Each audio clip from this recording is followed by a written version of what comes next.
Do we have any guest speakers? No guest speakers? Okay. Let's have a moment of silent meditation, please.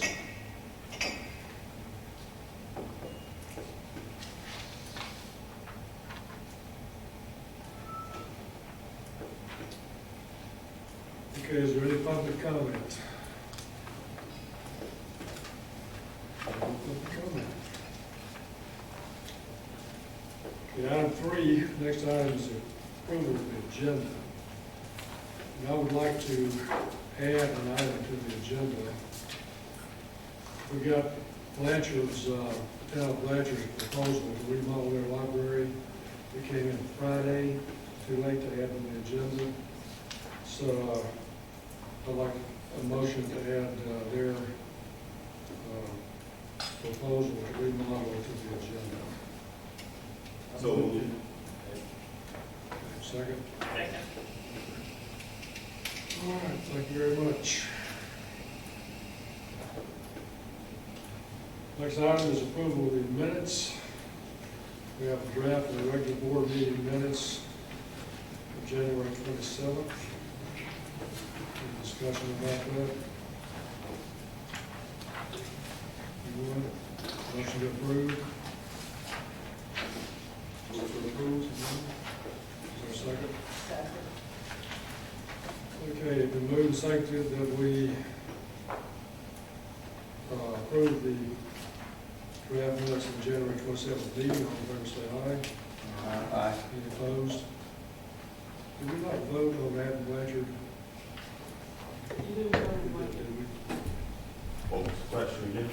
Did we vote on adding Blanchard to the agenda? You didn't take it up with the. She said no, I didn't. We have a motion and a second, but we have to get the vote. So let's go back. All in favor of adding Blanchard's proposal to the agenda, say aye. Aye. Any opposed? Okay. Now we're good. Okay, next thing on the agenda is the draft of the special board meeting minutes of January 27th. Probably don't remember that, on January 27th, we were going to have the sexual harassment training, we all decided no. And so we had to make up some, since that was an actual scheduled meeting, we had to make up some minutes, so. Any discussion about those minutes? Anybody want to move it? Let me accept those minutes for January 27th.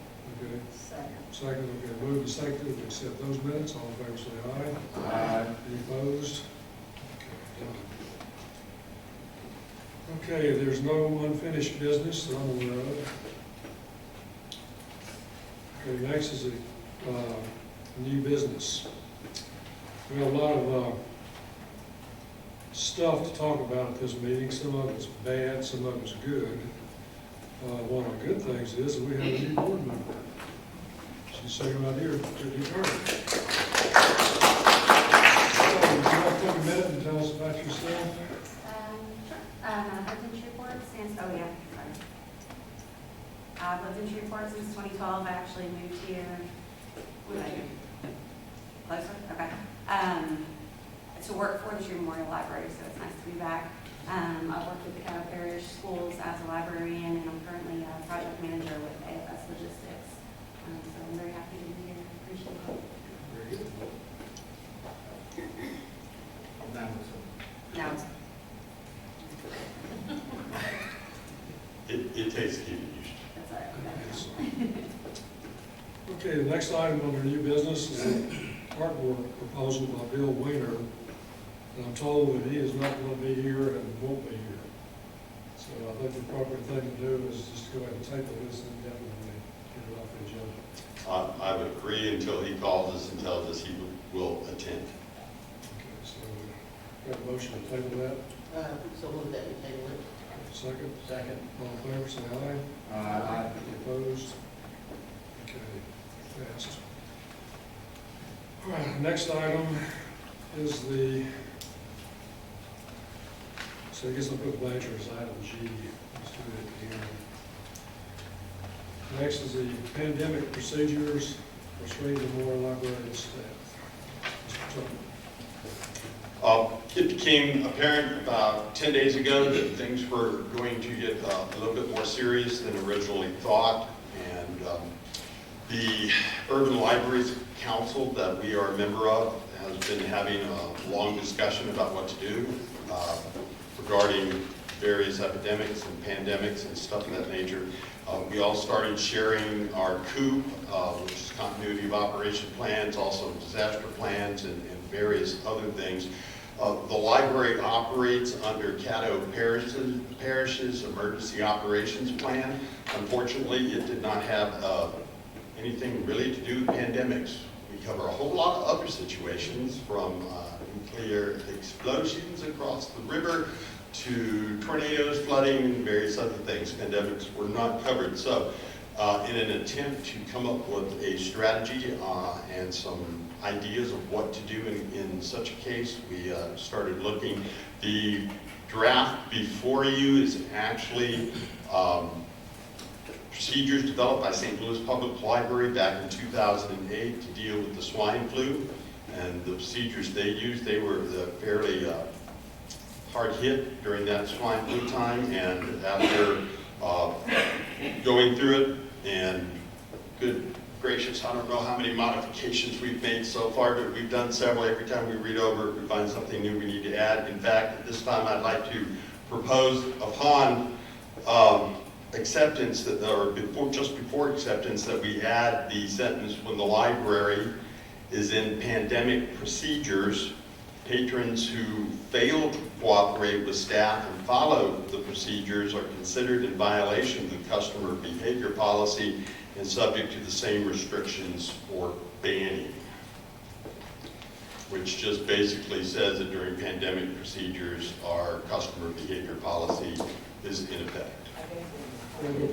As you can tell, we've already started playing with the words.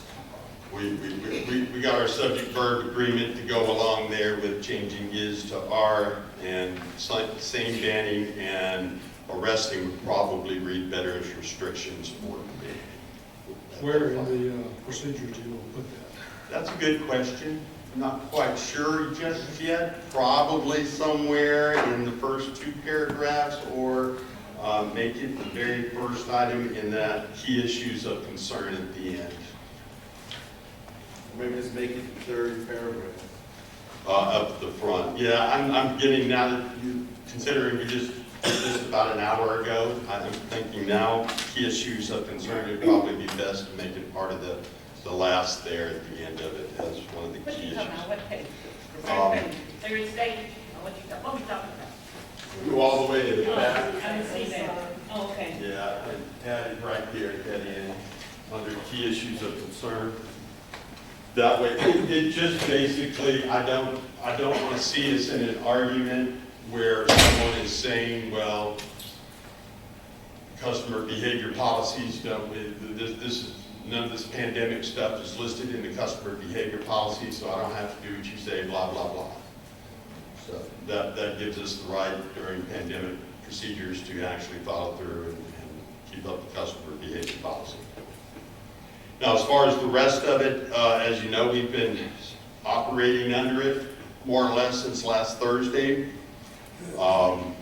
We went ahead and, as of Thursday morning, went into the first part of the second stage, and no programming, no outreach, no assemblies of any sort.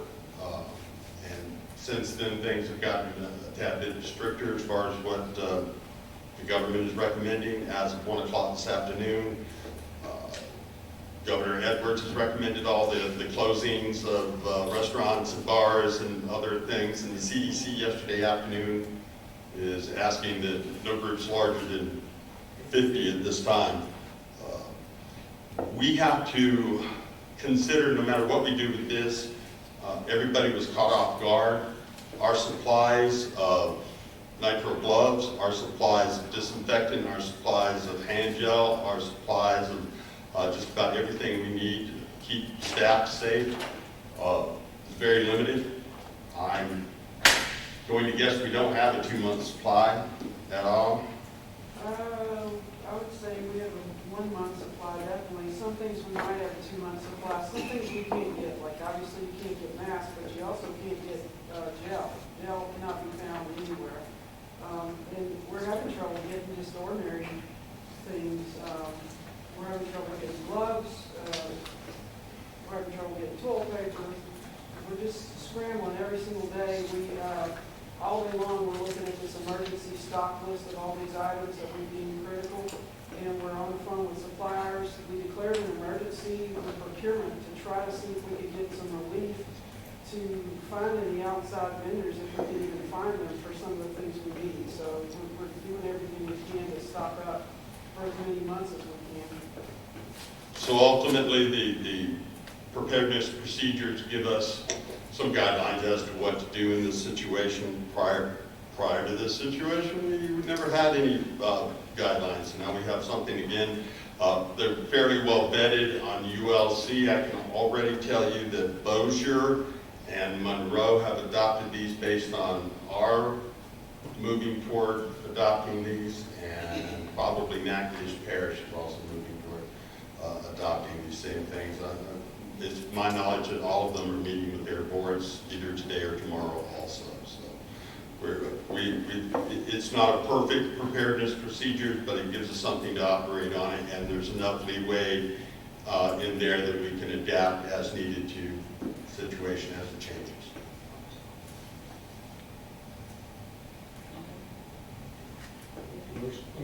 I'd like to say something, yeah. Okay, I'll say, it is work. It should be low. It's up, yeah, okay.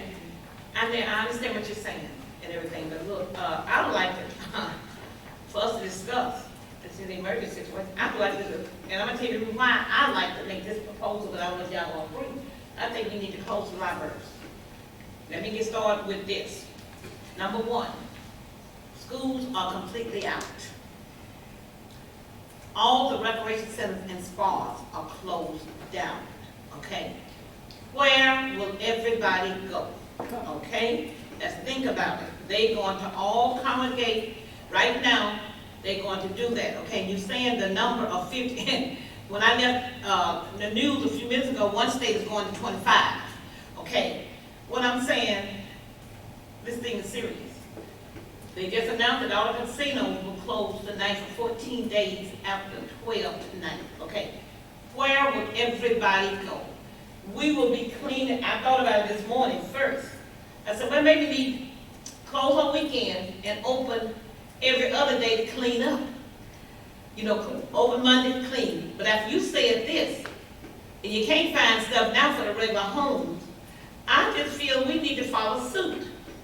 Then if we end up having over everybody running, and I'm talking about downtown library and everybody else, everybody running to West Freeport, and you got over 50 people trying to do some appeals. This is my opinion, and I think it's the same way with the schools. You have a lot of students out, a lot of parents. So I think to make them, and I made the proposal that we close the library.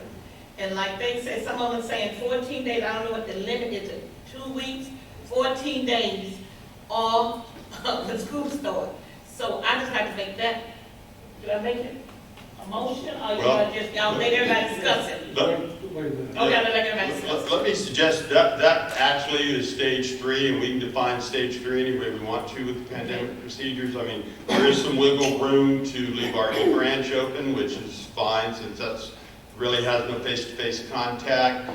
We could discuss holds pickup, but we've been having some discussion about that. We may or may not be able to do that, but that also requires keeping staff in buildings, which requires then security guards and stuff of that nature. So we're looking at that, but it ultimately, once we pass the procedures, then whatever stage and whatever conditions you want to put on whatever stage we decide is fine by us. We are not going to argue with you if you want to close the branches down totally and just leave. I mean, our E-branch will always be up, and as long as we have electricity and servers, we should have that service available. We can also make e-reference available at this time, or any type of reference over the telephone, email, text, or other services that are available. So that's, Dottie, you're not going to get any argument from us on that. Okay, I haven't finished either. Okay, Can I finish, please, Mr. Tucker? yes, ma'am. Okay, talk about the employees now.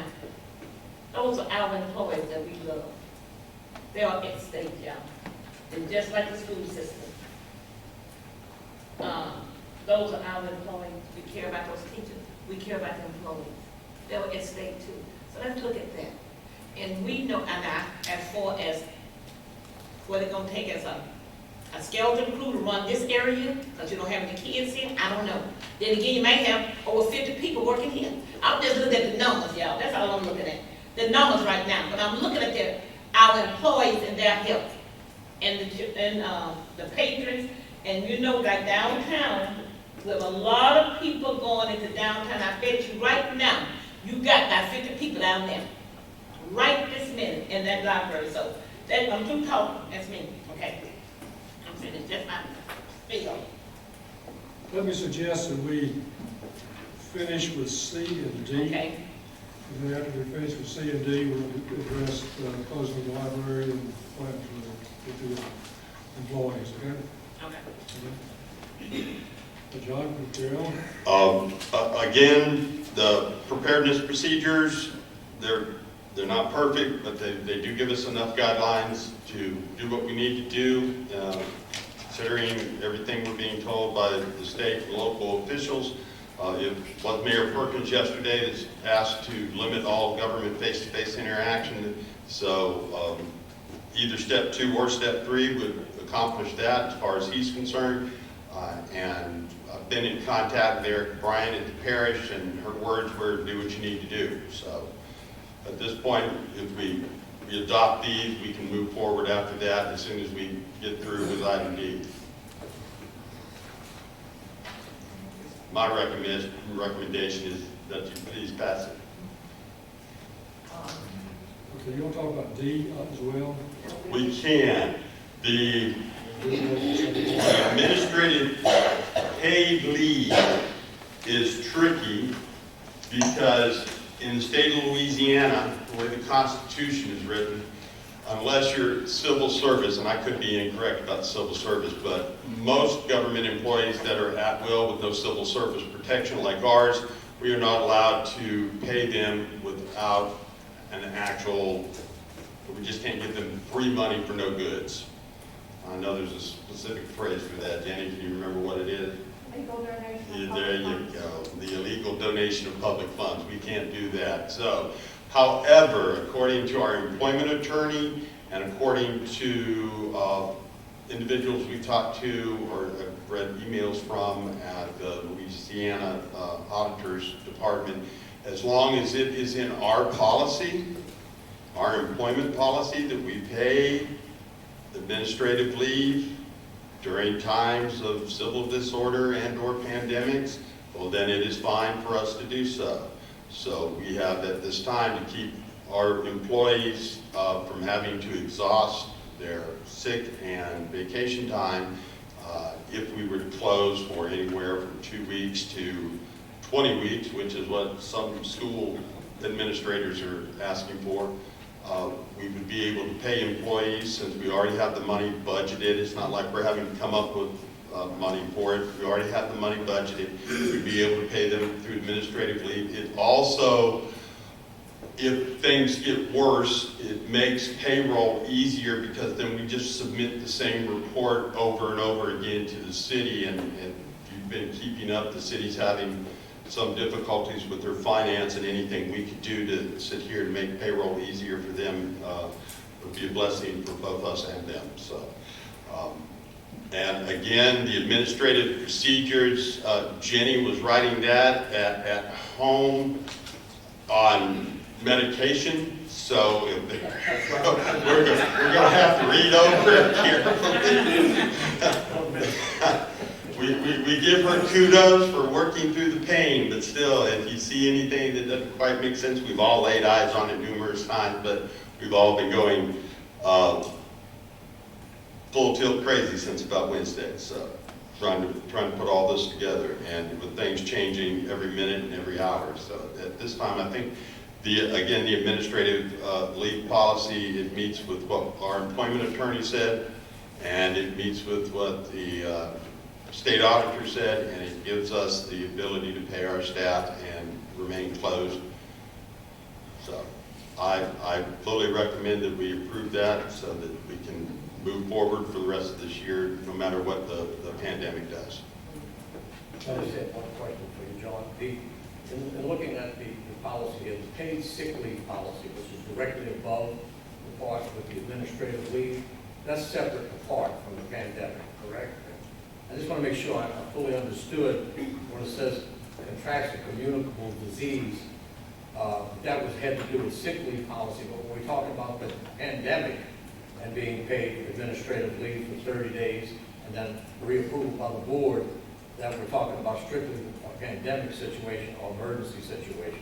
Is that the case? Did I understand it right? That's how I understand it. That's how it's meant to be written. Yes, sir. Okay, that's fine. If it needs tightening up, we can look at that, but it's not abundantly clear, but that's exactly what the intention. Yes, sir. That's understandable. Just to make one thing clear though, we are asking that if an employee is actually sick with the coronavirus, they would be using their sick leave. If they were to deplete their sick leave, then they could continue to be paid under our administrative paid leave. If we close libraries and all employees are at home, they would be paid under the administrative paid leave unless they were to get sick. And then we would switch their leave over to sick leave for the duration until they ran out. But this is just to ensure that everybody's getting paid. Again, what this does is covers, normally, let's just say a branch has an OSHA violation. Bathrooms go out. We're not allowed to have staff in building without bathrooms for more than 2 hours. So we close, administrative closes that. I send them all home on administrative leave or send them to other branches because they showed up in good faith to work and we had to close the branch for extenuating circumstances, so there's no need to punish them and make them take their time off. So we can't do that if we close everything. So what this gives us is that leeway to give everybody pay without punishing them for an act of God. Any other discussion? First?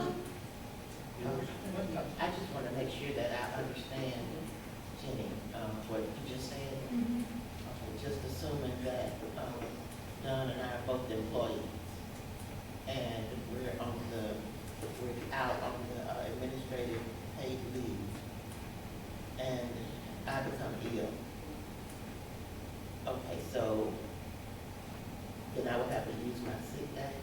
You would. Now, for practical purposes, you're going to be paid under administrative leave, but when this is all said and done, we're going to go back and try to make sure the records truly reflect when someone was sick, they were using their sick leave. And if they weren't sick, they were using administrative paid leave. Yeah, so what, it seems like I'm penalized because I'm sick. No, you have to use your sick leave, but if you run out of your sick leave, you would still continue to be paid. That's when the administrative leave would just pick back up. Okay, so when all is said and done, we're back at work, and we both started out with 30 days of sick leave. And now I've used up my 30 days. Because you were sick, Okay. and Don wasn't sick. Everybody, this ensures Okay, everybody everybody gets knows paid, sick but leave. it's applying that sick leave policy also. I don't think we have a I wouldn't choice. let I don't think we have a choice. I'm It's just in saying federal law or. that's. I'm trying to remember why we came to that conclusion, but it was Actually, a lot of what I have in this policy came from other libraries, policies and how they were set up. I know the University of North Carolina had a very robust policy that I looked at and tried to draw from. I was just trying not to go to the doctor while I'm sick, so I wouldn't have, Right. because either way I'm out. and it may have been the warning that we need to keep accurate records of who was what for FEMA payback and stuff of that nature. So I can't remember this time. I'm sorry. Okay, I just want to make sure it's clear, and you did explain it well. Thank you. Any other? Yes, ma'am. There you go. Now, and this may be the wrong place to ask this, but I wonder if during a pandemic, board procedure. You know, we can't vote on the phone and things like that, and I wonder if we don't want to address that, or is it in here and I missed it? No, ma'am, that's a bylaws issue. We hadn't brought that one up at this point. I am hoping, and I am being optimistic here, but if we were to close through April 13th, that would give us time and a need to recover and not have to have another board meeting before then. The problem with that, really the only problem, I think, is that we violate the Records Act, public, what's it called? Open record hearing. The Open Records Act, and no public, wouldn't be a public meeting, so we're going to foul a couple of things that we did that. Can I say something about that? John, do you remember the governor's proclamation also had a section in there about open meetings that he was proposing to waive the regulations? But he was, if you remember how that was written, it's still waiting on legislative approval. It hasn't come through yet. So if and when that would happen, and I understand his concerns, he doesn't want to see government entities like this one closed down for lack of a quorum. So he has proposed to the legislature to alleviate that part of the open records. The quorum. But it hasn't, as far as I know, it hasn't made it to the floor. I don't know if it's been written up, but it was part of the proclamation that came out Friday or Thursday or Friday? Thursday or Friday last week, or maybe the Saturday proclamation, right? He's dropped so many proclamations in the last week. Yeah, task force. So if we used up the 30 days were taken and we needed to grant an additional, what's the procedure for the board to approve that? I think we just have a quick special meeting and get 1, 2, 3, 4, 5 of you in here. And just a Yeah. closed meeting? Well, I could vote Or for it. perhaps y'all could have a motion that should it come up at the end of 30 days, we have y'all's approval at this point to extend it for another 30 days. Go ahead and be proactive. Okay, I'm going to just say this I'm going to close on administrative leave. Okay, for instance, I work for the library. I'm on administrative leave now. And my administrative leave is going to end. I will be coming back to work within, let's just say the 30th, okay? But the virus, the pandemic is still out there, and we're not coming back until April 16th. But I'm ready to come back. Do I still use my, I know my leave will stop on the 30th of March. Now, I'm not at work because this happened. What happened then? What happened? Do you still take those days out? Well, Do that make sense? Do you still take those well, days? that's just kind of what we were discussing is whether or not we You can. understand what I'm saying? Let me say it again. Then. Okay. I'm working, I'm on leave right now. But I'm Normally, I'm on leave. Administrative leave, so surgery, whatever. And I'm, what they're saying is, if you're on your normal leave, when you come back to work, then you convert over to this. But if your leave, and correct me if I'm wrong, but if your leave coincides with this, then you come under administrative leave. okay, okay. I think she's But talking when about. the 30 days administrative. She said, you still will still keep taking my days. I wanna know once that 30 is stopped, that's when I'm coming back to work. But we still out because of the crisis. We out another 2 weeks. Do you still put me under my regular leave? Or you stop right there and start doing what they doing for the pandemic? I mean, you know what I'm talking about. Yeah, that's what. That's what I'm Well, saying. that was So just you what was stop. suggested, is that after we approve all this, you ought to go and have all ready to avoid another meeting of the board. You could just go ahead and give us the option of extending that for an additional 30 days right No, now. I'm not talking about that. I'm talking about that one person. That one, I'm talking about I'm on leave. Mhm. When you're back on the clock for the library, you fall under administrative leave. Yeah. When your leave that you took off for personal reasons expires, Expires. you come back under the clock and you're now under Right. administrative Got leave. you. Okay, I just want to make sure I didn't Am I want correct? to add Yes. no days to it. You know, I got you.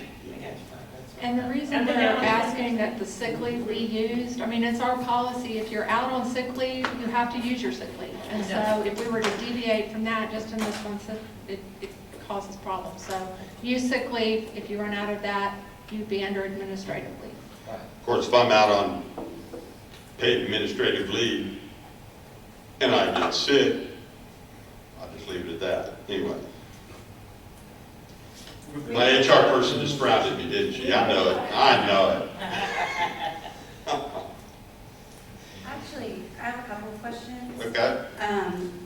First, on the quarantine by public health official, I was wondering if we could make it more specific. I know it says specified period of time ends or the employee becomes ill.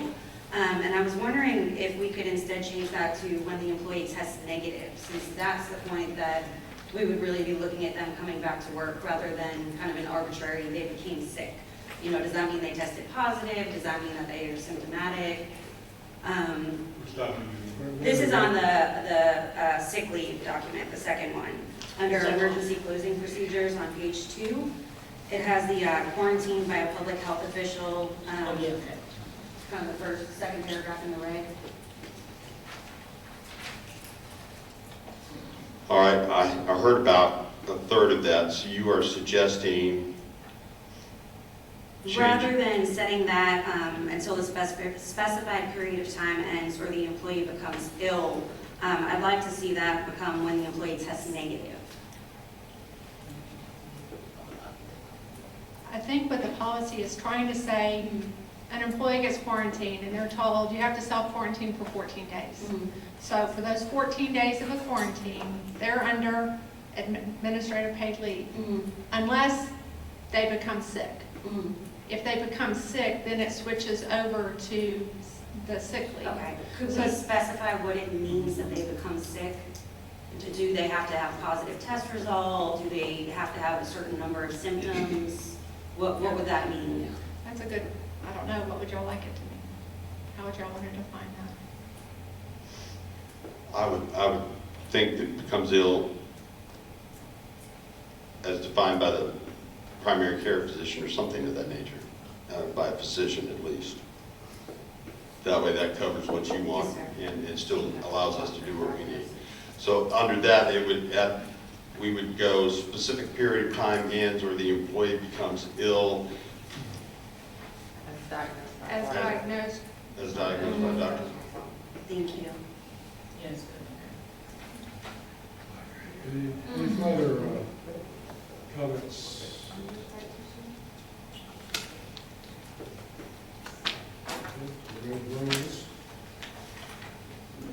Are you going to vote on them together in one package or separately? Okay. Yes. That was my question.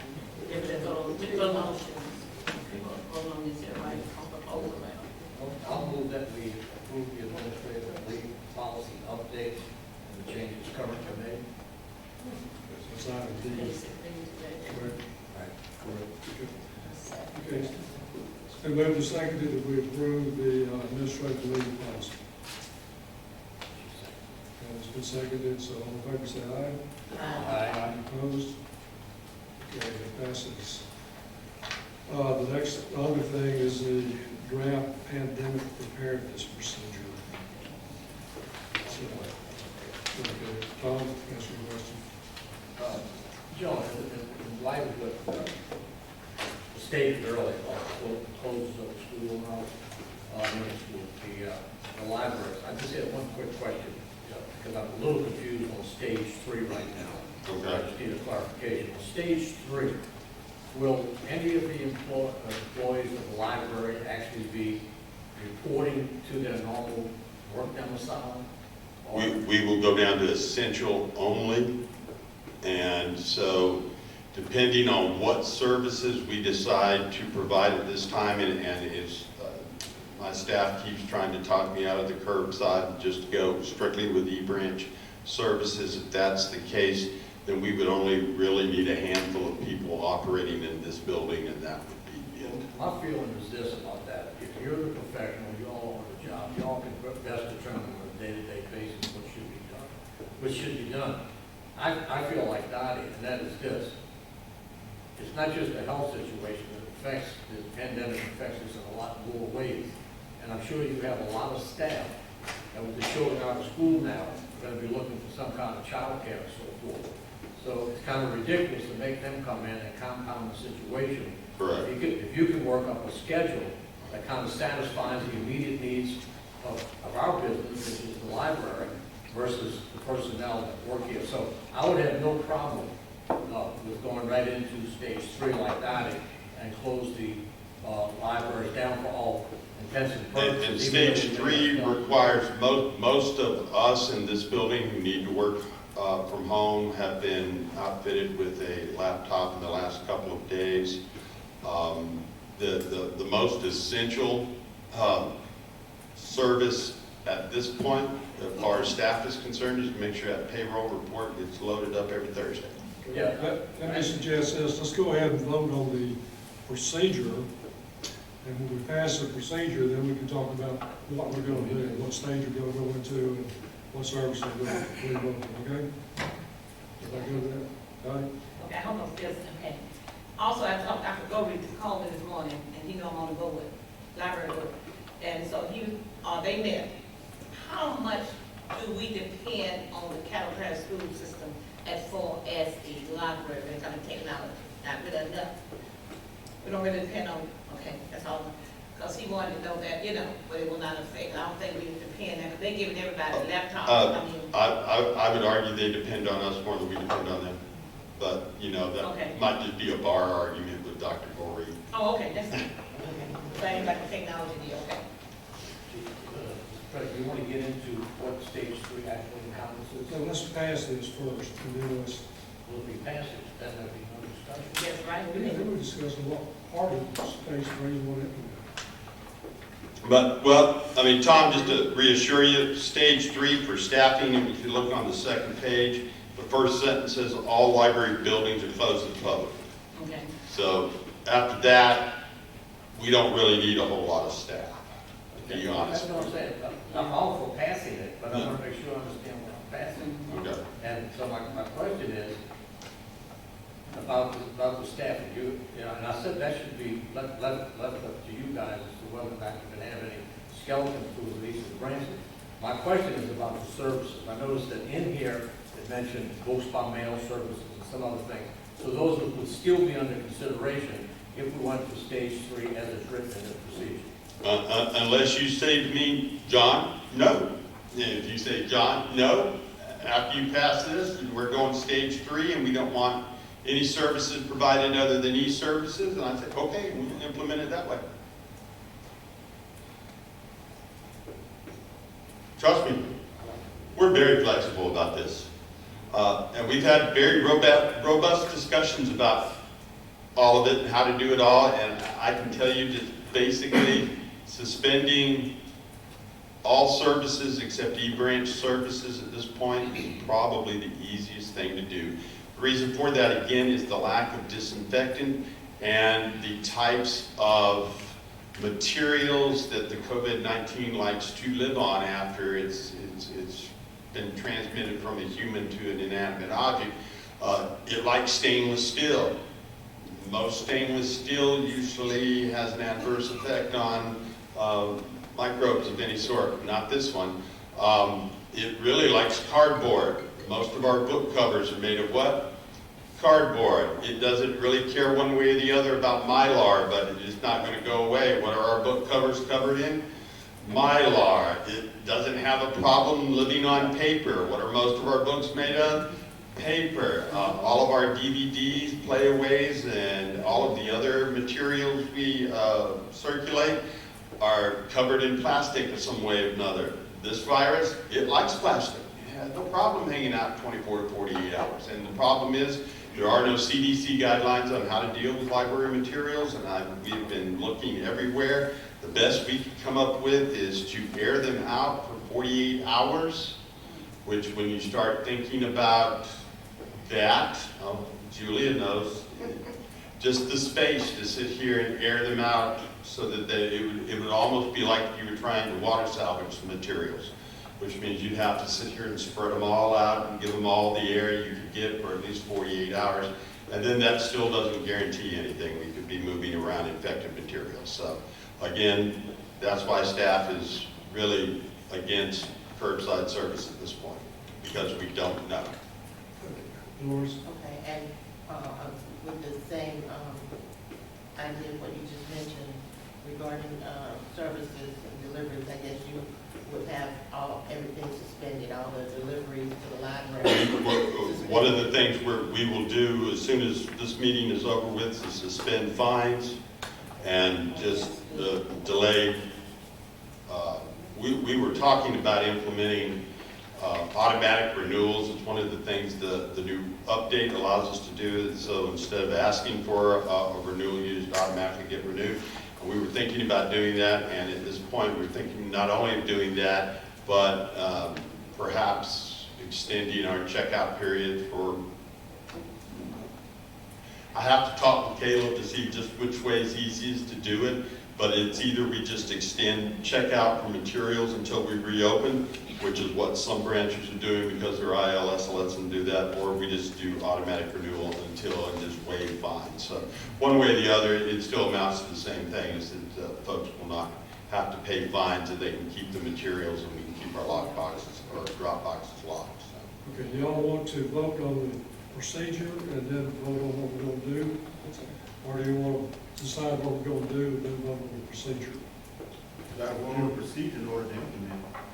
Okay, this, and I know I sound like I'm hung up on one thing, but on page 2, under third stage, it says, library board of control confers regularly by meeting in person or by telephone to decide what support services and change public services can be maintained. That's a bit ambiguous. We can't. Well, I can tell you that the library board has been conferring with us regularly since about, what, Wednesday morning, Neil? We've had at least one phone call a day, if not several, along with text, so. Can make those kind of decisions without a meeting. Well, yes, because a lot, technically you guys are just a policy board. Right. So as far as the procedures go, but I usually run those crazy procedures by the board president before we talk implemented. At this time, if you guys go ahead and give us the right to renew that 30 days after the first initial 30 days, I don't see a board meeting needed for any time soon. Yes, sir. If by chance the governor, whatever he proposed goes through about the public records need, Right. then that would give us what we need in the event that another decision has to be made. Correct. So I think the way this reads, if it presents itself the opportunity to be face-to-face, we can do that. But if, because of the situation, we can't, that means that the governor's recommendation will be done. I would hope that the governor and attorney general can agree on this one thing. They usually don't agree on much, but maybe this time they can. I mean, so I think it's a legitimate concern, but it sounds like it will be addressed. Well, I appreciate the fact that, of the communication that we have been receiving since, I think you said last Wednesday. And whatever happens, I just would hope that that would continue, because anything that is done in the name of the board, I think all the board members need to be aware of those things. As long as Kathy doesn't get too sick, she's the only one that's got all your addresses and telephone numbers in one place, so she may have to share that information. Okay, somebody make a motion. I move that we accept the draft pandemic preparedness procedures that are outlined here. Second. It's been moved and seconded that we adopt the draft pandemic preparedness procedures. We ready for a vote? All in favor say aye. Aye. Opposed? Okay. Then we need Recommendation. a motion for the paid sick leave policy for the. Yeah, you did that, you jumped. Now it's a motion to how long we going to shut down. Did y'all say how long?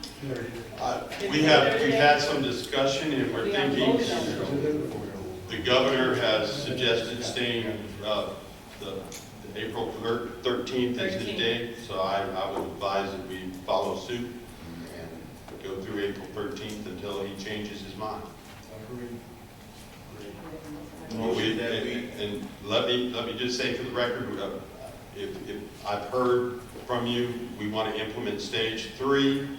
We want to limit staff face-to-face, so that means probably no pickup service and just keep our e-services available. That all sound right? Yes. If things were to perhaps change in 2 weeks, I can call, revisit, since this does give me the option to restate some services. It's just off the record. Okay. Going with it, I just say to make sure, I like the fact that we're not gonna be picking up no books and checking books, cause that can bring the virus in. So we locking those drop boxes, we locking everything, we don't want nobody, and we're gonna check it. And we, okay, also in your motion, I know you're gonna make the motion, say that the fines, we'll, delay no fines and stuff like that, let the people, cause this is going on TV as soon as possible. That we delay the fines so people worry about it. It's like the utility company said today, nobody, they cutting off, nobody electric, nothing, so we need to do something like that. That's part of stage 2, it says overdue fines are suspended immediately in the public forum. But we're gonna both stage, the third stage. Okay. So, Well, we have to keep the IT infrastructure going. We got to have payroll rolling through here, and there are what we call essential services, which mostly makes up the leadership team, that we will be in contact. Some of us, I imagine, will come into the office as needed. Most have the ability to do payroll and such from laptops at home. So. And those are all exempt employees. I can work them 24/7 if I have to. so we all pretty much agreed that since the schools are closed on the 13th, we're going to keep the library closed that long. Ready? Yeah, I just had a question. As far as folks who already have fines accrued, and there might be some kind of block on them accessing traditional library services, does that apply to accessing the e-branch as well? Are they able to access those services even if they have $100 in active fines? Yeah, Nancy, I'm pretty sure that fines don't. They can still access the e-branch services. Okay, great, thank you. We're going to suspend the fines anyway, so. Well, I'm saying for people who Already have have them. fines accrued, so not that's accruing. Yeah, it's almost impossible to get overdrive to read our system. Yeah, I just wanted to make sure, thank you. Do we need to make a And I do know the schools, Dottie, they were calling us before they closed and wanted to make sure they had all the virtual library card information to send home with the kids, so I know for a fact that was done. Doris? No, Stephanie, do we need to make a motion, or do we need to make a motion? Yes, I can make a motion to close the library until April 13th. Don's gonna do it, right? When you gonna do it, Don? A motion What you make, do we keep the library closed as long as the school system is closed, just in case they extend their closure? I make a motion that. What do you say? No, I make a motion that we keep the libraries closed until the Caddo Public Schools reopen, and that we give the library staff the ability to extend 30 days if need be. Okay, before you, I was gonna second that, before I do second it, we know that the Caddo Parish School get out in May, so, Oh, you had to ruin it for us, didn't you? They basically, right, you're right, you guys. very quickly. Somebody said And they so, the Caddo Parish School system, they, of course, even if they go past the April 13th, school's out in May, or early June.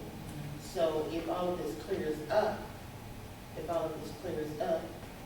before, July, say, will the libraries going and open back up, even though the school system, is out for the summer? Perhaps the motion should read that the library go to stage 3, effective only e-services through April 13th, and then to decide further based on governors and/or school recommendations. That sounds better. What he said. Did you get that down? Close libraries except for e-service until April 13th. And then to be extended based on recommendations by the governor and/or school board. And Cal Press.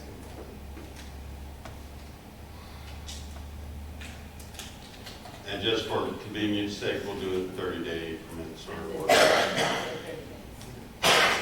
because there are some reports that I'm reading, this could go on for a while. Second, anyone? Second.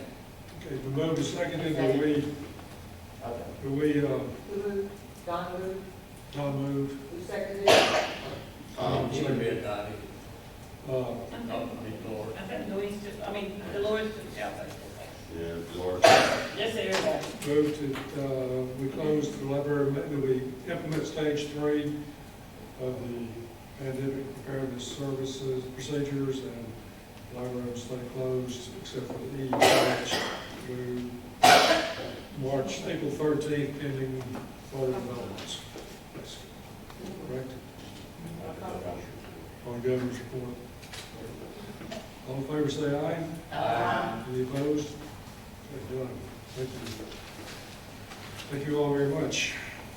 Now for the easy stuff. Okay. Budget adjustment. This is basically an accounting technicality.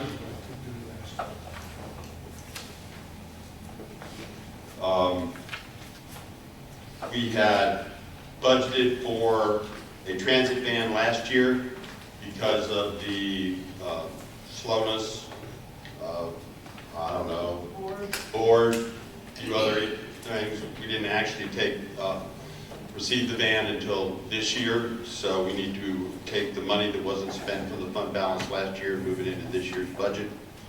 And that's basically what the memo states. You're rebudgeting the 2019 Ford Transit van from the 19 to the 20 budget. 14, what are we moving, 25,000? Yeah, there you go. But we have taken possession of the van, so we just need to get the accounting correct. Any discussion? Motion?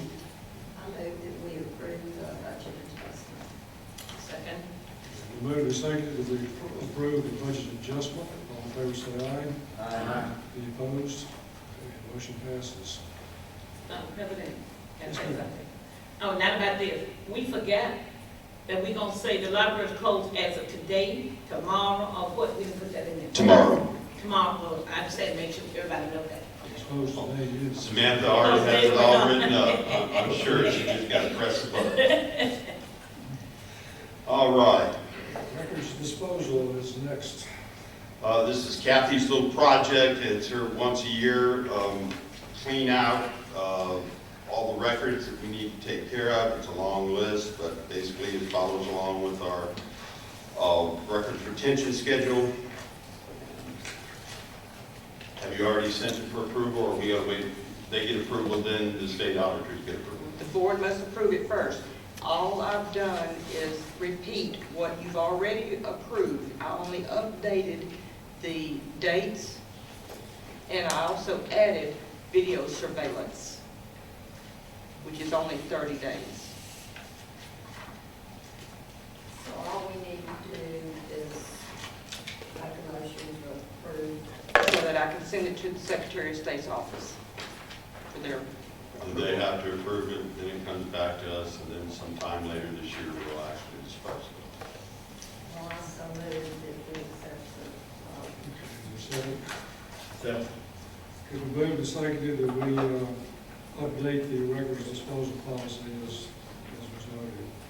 All in favor, say aye. Aye. Any opposed? Okay, it passes.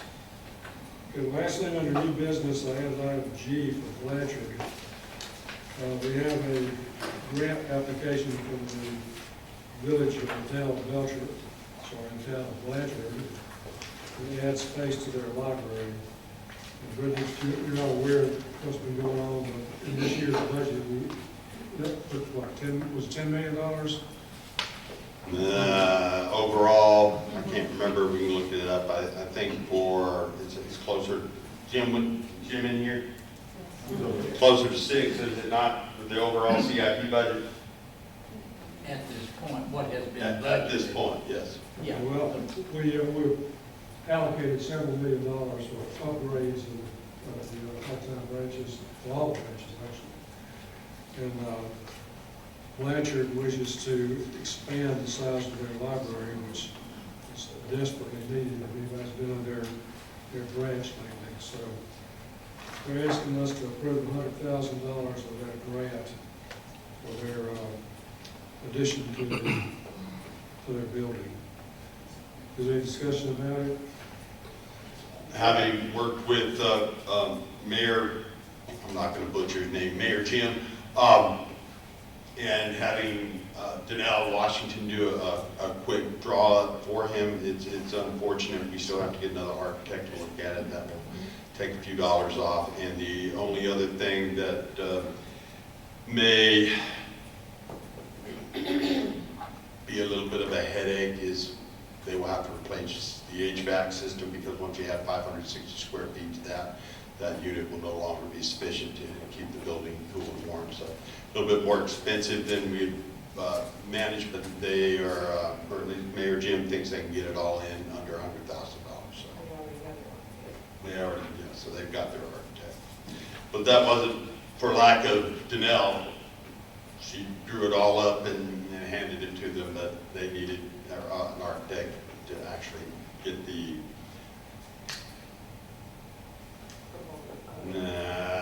permits. There you go, the permits approved. So anyway, I recommend that we go ahead and approve the grant as is. Yeah, I would like to go ahead and make the motion to approve the Blanchard capital improvement application. Second. Okay, it's been moved and seconded that we approve the Blanchard's application for capital improvements. Any discussion? All in favor say aye. Aye. Any opposed? Okay. Motion passed.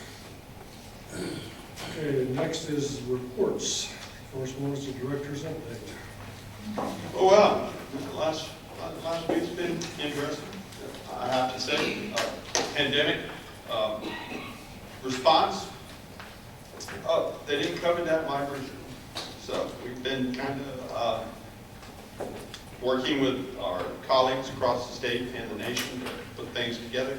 I have to say the Urban Library Council has been most helpful. They have a knowledge bank, and being able to talk with folks from Cleveland, New York, Miami, LA, Dallas, Houston, and all the various other large library systems is quite helpful.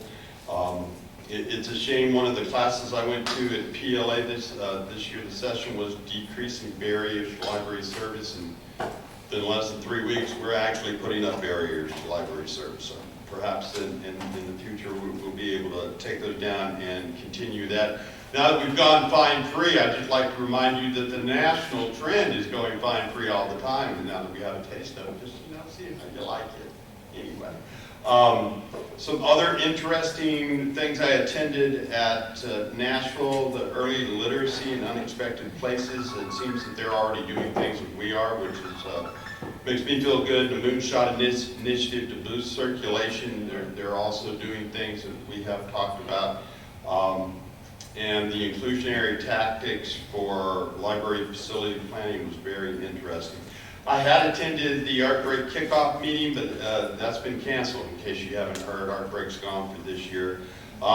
We did meet with Unity Fiber representatives and worked with the city staff on our Cedar Grove Wi-Fi test pilot program. That I managed to get that request in last Tuesday, and Unity Fiber is very happy with that. And for our new board member that doesn't know, the mayor asked at the beginning of his administration how we could expand internet access into Cedar Grove, and we had looked at doing it with white space Wi-Fi. We had been told that by several consultants that it was possible, until we decided, okay, we want to do it. Then they said, oh, well, we're wrong, can't do it that way. So that's when I started talking with Unity Fiber, and they would be, if we worked with the city to roll out their smart city plan, we could sit here and they could piggyback on us, rolling out the Wi-Fi. So we're working with that.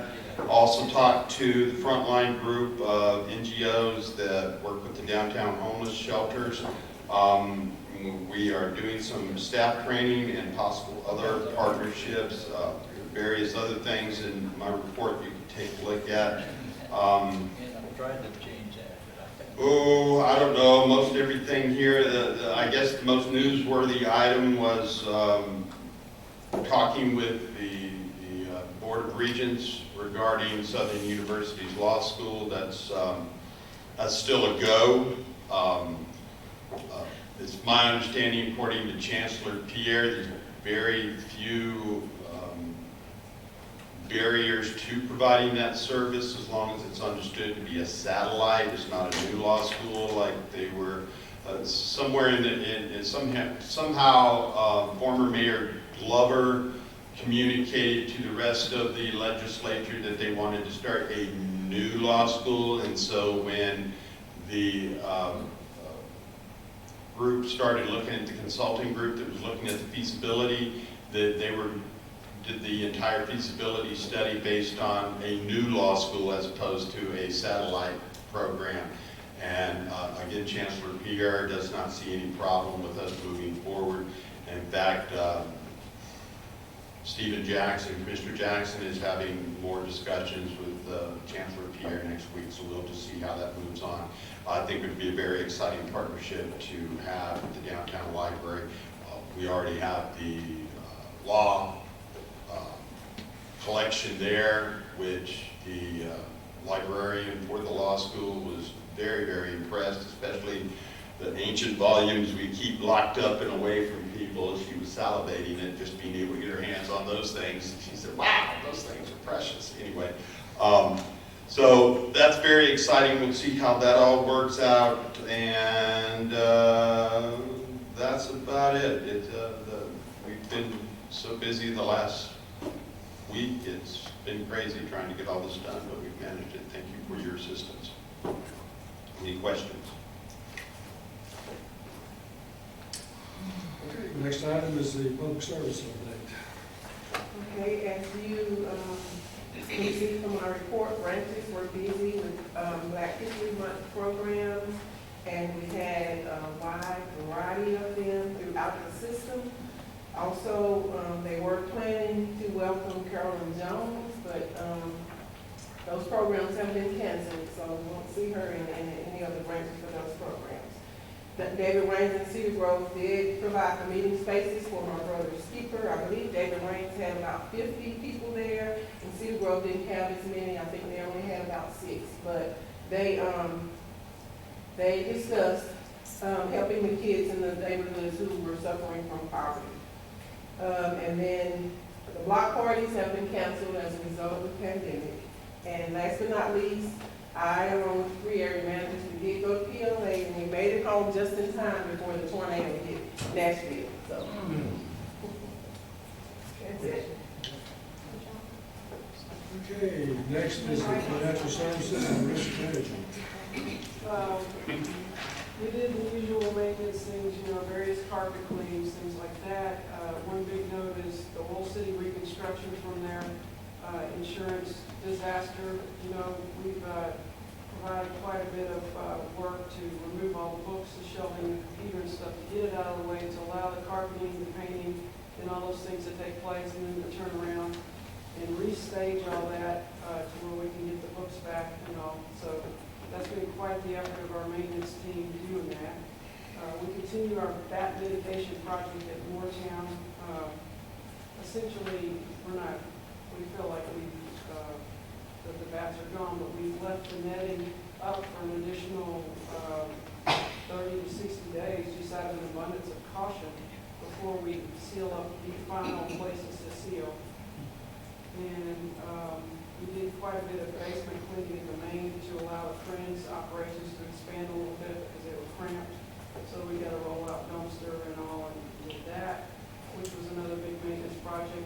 Thankfully, we have a new maintenance employee, so we're finally fully staffed for probably the first time in a year in maintenance. So, because we've been kind of bare crew when we have a project.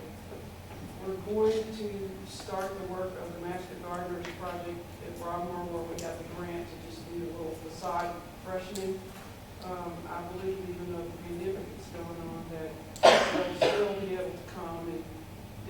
flower beds and do that work. I'm not hearing that that's a problem. We are making progress with the lighting grant work, and we did a survey at Wallett to do an inventory of what lighting was already there. And so we're making progress to connecting the dots, but Wallett will be the first branch we converted when we get all the official dots connected. We had to look at DIPS's program because the Public Service Commission was thrilled with how DIPSy implemented it, and we had to understand what did DIPSy do that they like so much, and make sure we do the same thing so that they bless our project and we get approval and we can move forward. And of course, we've been doing significant pandemic preparation, looking at our critical supply issues every single day. What do we have in stock? What do we need? Where do we need it? What can we get? What can we get? That kind of thing. So that's what we've been working on. Any questions? Questions? Okay. Last but not least is Samantha Bonnet with the Foundation for General. Well, the SML Foundation was set to meet this Thursday, but that meeting has now been canceled. So we will reconvene and everything is back up and running.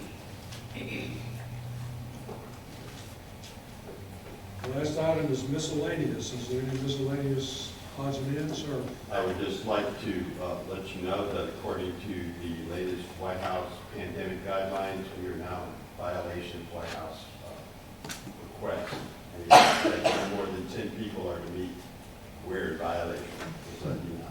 And Is that a proclamation or a declaration? Just or? new guidelines released at 3 you o'clock. said that the White House? The White House released new guidelines at 3 o'clock. So I guess that means that we should adjourn. Before we adjourn, I'd like to mention that I took it to the PLA conference, and yes, we did get out of Nashville right before the tornado. And but I just want to share with you that I did get an opportunity to attend and enjoy and appreciate several sessions. I had the opportunity to hear Stacey Abrams. She's really an excellent communicator, a charming sense of humor, intimate experiences and appreciation for libraries. And it was just wonderful to be in the same room with her, to hear her speak. Got a chance to attend a session on ancestry and tracing our genealogy, and it just reminded me of what a wonderful genealogy department we have here at Street Memorial. I didn't realize that there was a National Conference of African American Librarians. Are you all aware? And so I learned some things about that. I attended a global review of leadership skills development. It was quite interesting, and it was the presenters were from Kenya and some other foreign country, I don't remember right now, but that was quite interesting. I did do some things that I thought would be that were personal, but that I could also share. For example, attended a session on self-care and increasing productivity while avoiding burnout, because I know that you all, it's not so much me, but you all have to really take care of yourselves and make sure that you do not burn yourselves out. There is an app for these sessions that we can go on and look at them, and I don't think you have to be to have attended if you want to go and look at some of the sessions. I have to get with Susan because I was not able to access the app because it had to be emailed to me, and they had the wrong email address for me, so.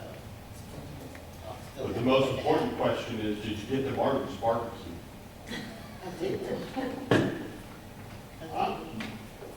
You said you made, it was right there across from the hotel. Martin's barbecue was the best barbecue in town. Across from your hotel?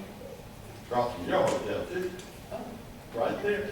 Well, see, Next when I time. went out and ate last time. Next it's your fault. time, I'll You get you didn't more, go out and I eat promise. this time.